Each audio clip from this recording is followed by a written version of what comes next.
We're going to cut through the fog here on the Unnamed Real Estate Podcast.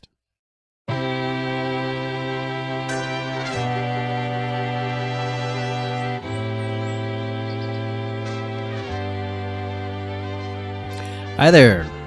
This is Charles Ray Dawson, Associate Broker, Residential Sales Manager of ProStar Realty. This is the Unnamed Real Estate Podcast, episode 157.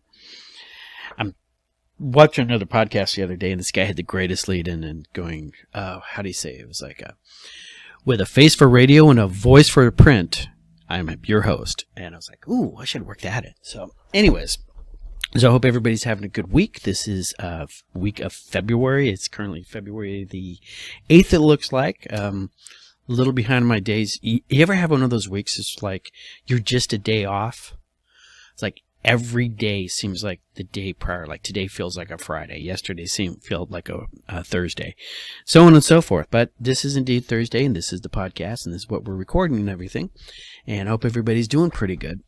The title on this swing is something that I've popped in my head probably 5 minutes after I uploaded last week's episode, and it's sort of a homage to a podcast I like to listen to called "What the Hell," which two reporters have been working the DC circuit for quite some time. They tend to do deep dives on stuff like what the hell is up with Palestine, what is up, what the hell is up with whatever, and for some reason it just stuck in my head, and I've had that song, What's Going On, late 60s, early 70s, sort of a Motown sound. And I haven't been able to look it up just to get it out of my system like I normally do. Let's see. What is going on? Well, let's start outward, work our way in. Okay. China. Evergrande, their largest real estate holding company, declared bankruptcy last week, like the minute after my episode aired, and that is really disrupting the Chinese market, which you would think means nothing to us, all right? But the way international markets churn and burn and this and that and the other thing. Now, China is a very special place. Don't believe me, just ask them. But what China has going for it is that one of the few things a person can personally invest in is land, all right?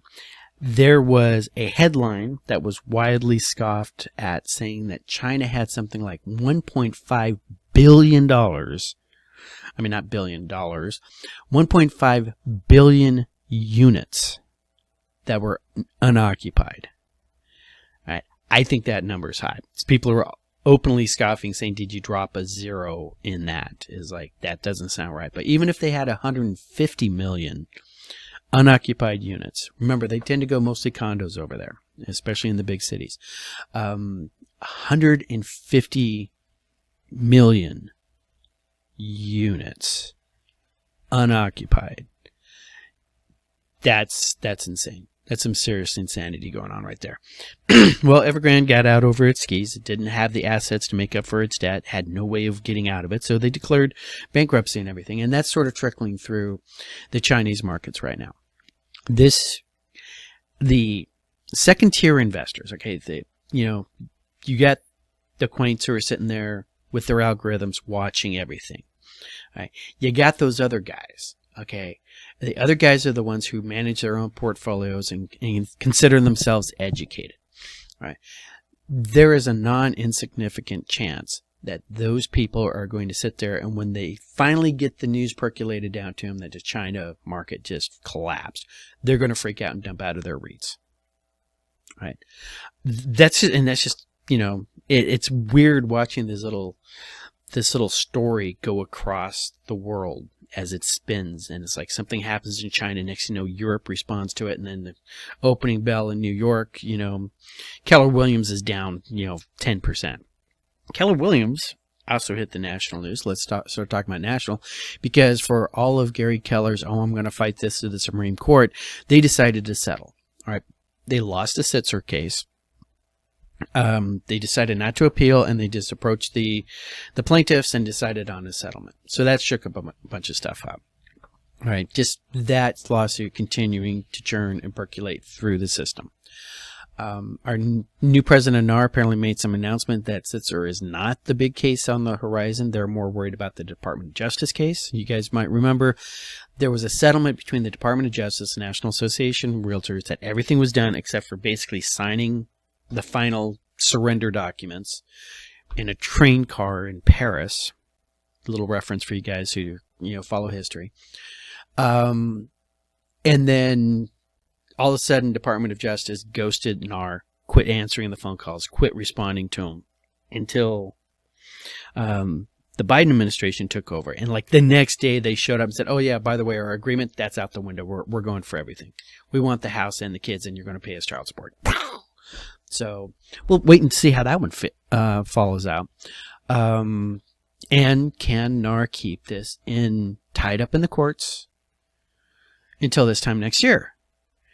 All right, because of the polling, if I was the president of NAR right now, I'd be looking at the national pollings for president and going, we might want to push this out a year. If we can push this out, even if it's a 50-50 election, that's a 50% chance we're going to get the old deal that we had already settled on before these guys decided to renege on the deal. All right. It's one of the reasons why you need to follow politics, boys and girls. Although that goes completely contrary to my work your circles. All right. So that's enough of that. More inner circle. A little bit closer to home. Office space. Office space is going to be the new crash. All right. Everybody's looking at office space. It's just a matter of when it happens. Okay. Now, for you very long time listeners, and people who have known me for a very long time, you have heard me say we all knew about the crash of '08 before the crash of '08. We knew about it in '06. Okay. And everybody who was in real estate or even real estate adjacent who was paying attention knew in '06. All right. And I've told the story. May '06, the Rocky Mountain Report came out. And it sort of shook up the office. And I remember looking at that going, okay, that's it. Party's over. Last one out, turn out the lights. All right. It took 2 years for the actual start of that to work all of its way down. Okay, to where it actually hit the public consciousness. All right, but we knew about it a year and a half in advance. Seriously. And the crash didn't start in '08. It started, really started November '07. All right. Year and a half from that May date where we're looking at it, go, okay, here it goes. All right. This is your warning call. Do not buy office space. Do not do a long-term lease on office space right now. Short-term's good. All right. I just had a conversation with my broker about office condos, which is instead of renting office space, you actually own it like you would a condo. Might be a good time to get a really great deal on that. Lock in your office lease payments. Same argument as about why you want to own a house instead of rent a house, except for an office space. Small business owners might want to look into this. I remember, you're locked into that space. It's even harder to expand, an office condo than it is to expand your house because you got people above and below you on either side of you. But still, there's going to be some moves happening there. Keep an eye on the office condo space. As soon as I learn more, I'm going to let you guys know more. But then we had a little generational argument. Classic generational argument here. I think people are not going to be returning to the offices. All right. I think my generation and younger got that little taste of freedom and realized working from home has some intangible benefits that are not offset by whatever payroll bump you think your HR department is going to be able to get you that year. And enough employees out there had to return to the office simply so the managers could walk around and ask you if you filed your TPS report. And they've realized I did all that work from home. All right. I got more work done from home because I had less interruptions. All right.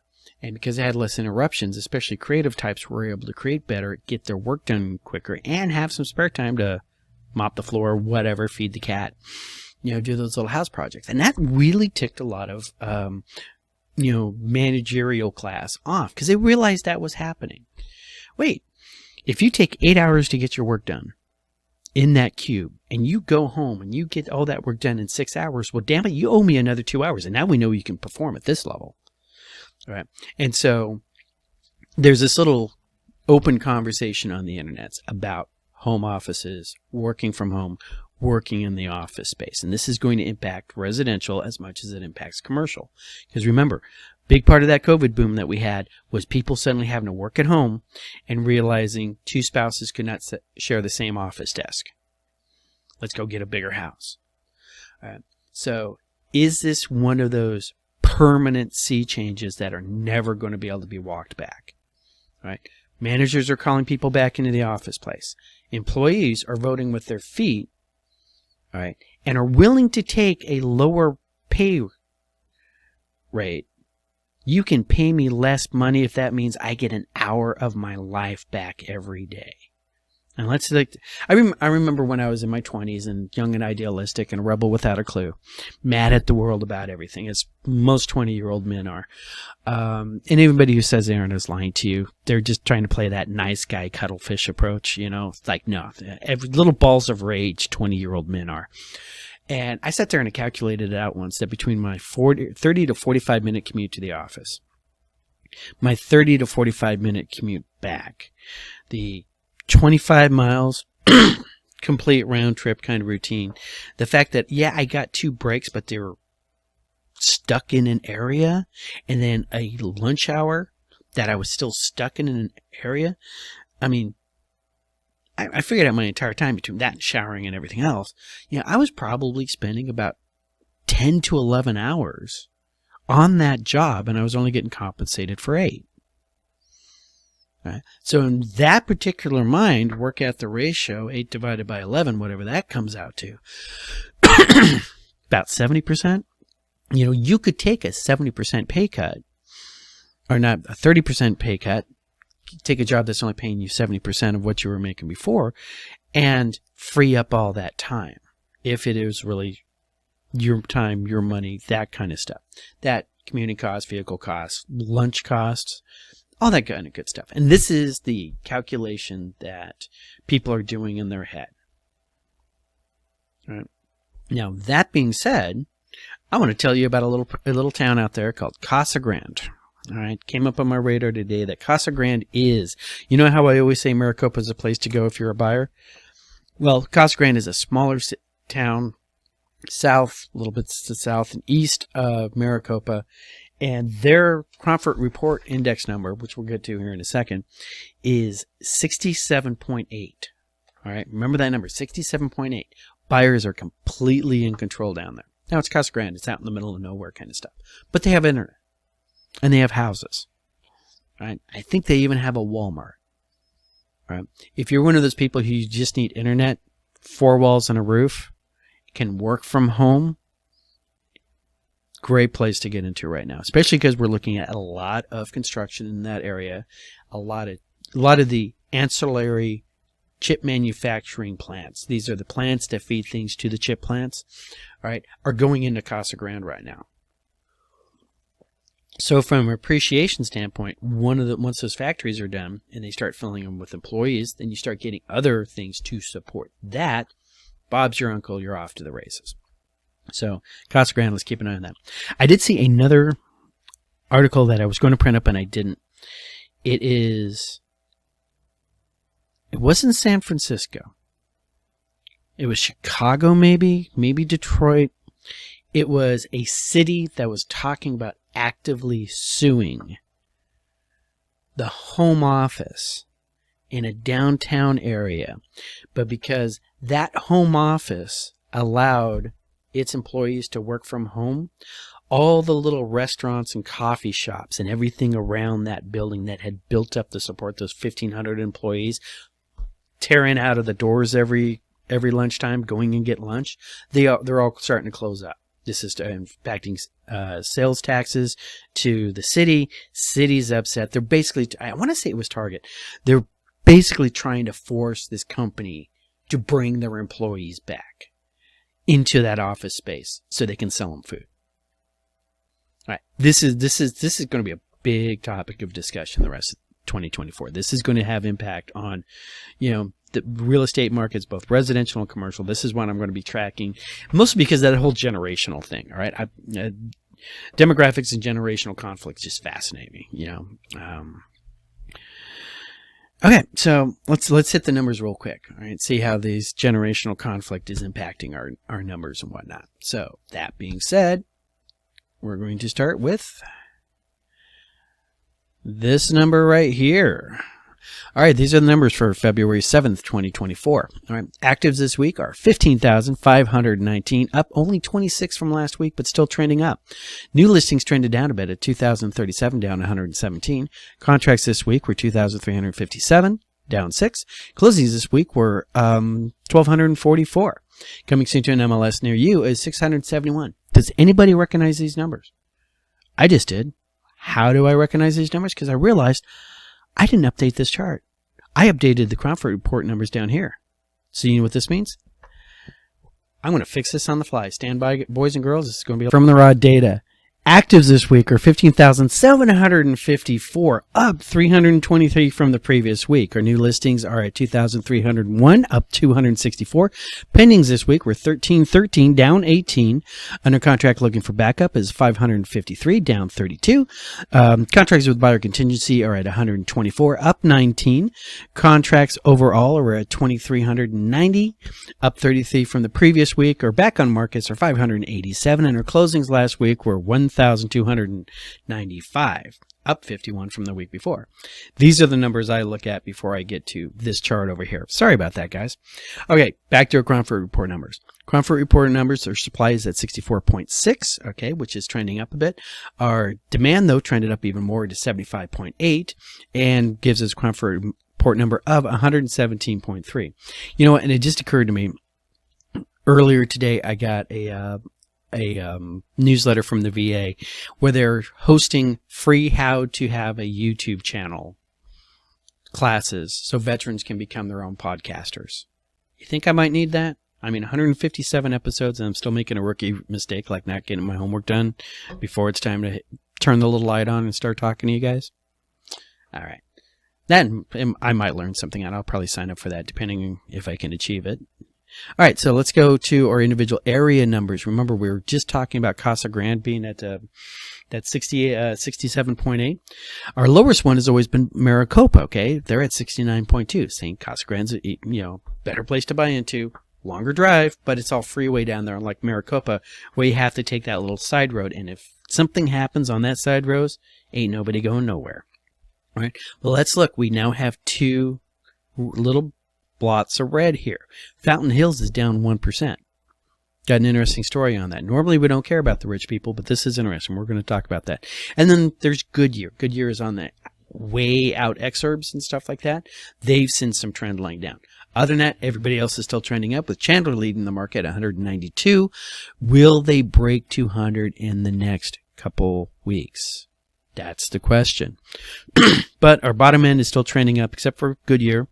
All right, so what we got right now is it's mostly a seller's market out there with certain bits of heat.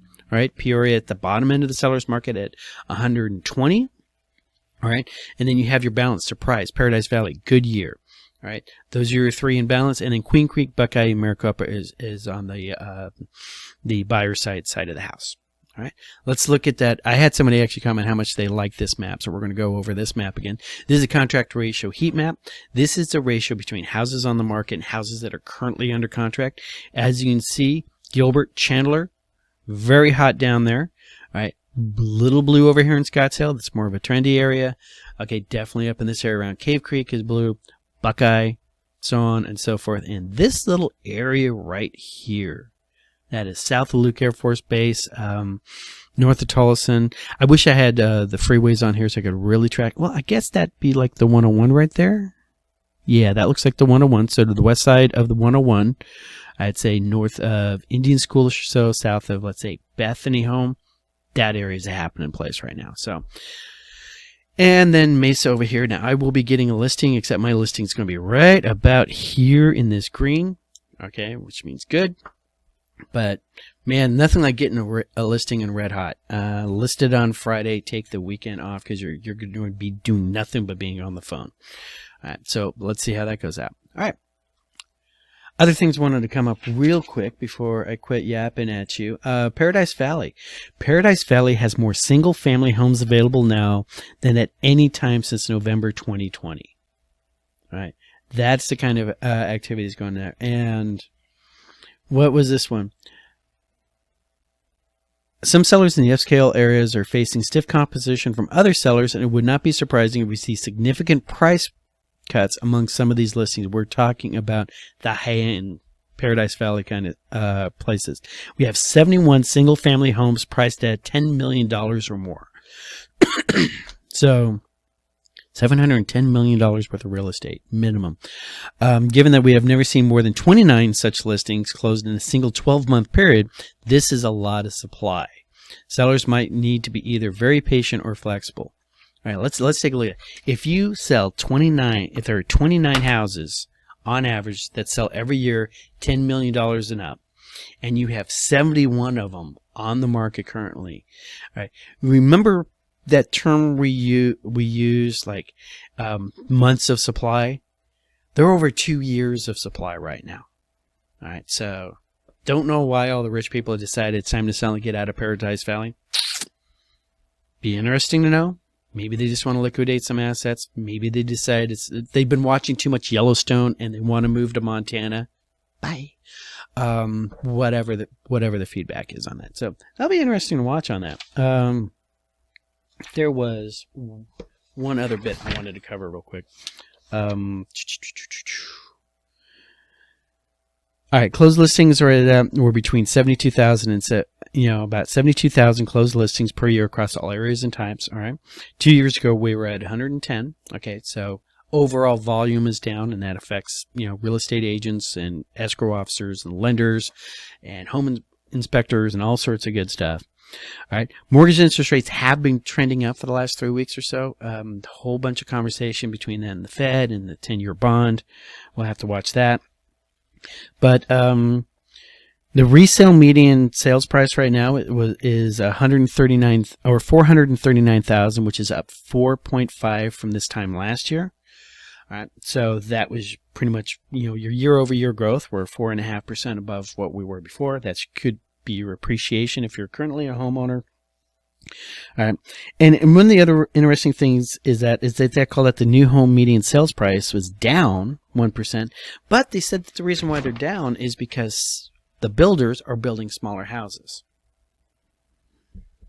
I don't know what that means. Why are they? Maybe they finally heard my podcast, me ranting about not enough first-time houses being built for first-time home buyers out there. That would be cool. If you are sitting there with your Lamar or one of these other builders and you are listening to my podcast going and driving your entire concept of the business world off of my podcast, I am flattered. You're a fool. But if you want to continue with your foolishness, you can hire me for individual reports. Okay. I'm a mercenary. I'll do just about anything for money. Just about everything, but not what you just thought. Obviously, I just need to get a higher class of clientele following my podcast and stuff, because I know what all you dirtbags instantly flashed in your mind when I said that. So what am I going to say next? Yeah, right. Watch your children and pets around the water. Okay, it is raining right now. California got so much water. They don't know what to do. It's a damn shame they never built anything to store all that water up there that they've been getting. By August, they're going to be sitting there. All the grass is going to be brown because, we can't water the grass or anything anymore. We got to save water. What happened to all the water you got in February? Oh, we just let it roll out into the ocean. You mean that big puddle out there with all of that water that all you have to do is heat up into steam and condense it down to water again, that you can do with technology since the 1800s BC? No, we don't do anything like that. We just decide we want to suffer. Suffering equals grace. So, all right, that's enough bagging on Californians. All right, so don't drive into the flooded things. All right, you guys have a really, really great weekend. I'm going to get this up and recorded and stuff like that, and then I got to go to the eye doctor a couple doors down, where we're going to get me new glasses. You guys have a great weekend. I'll talk to you all later.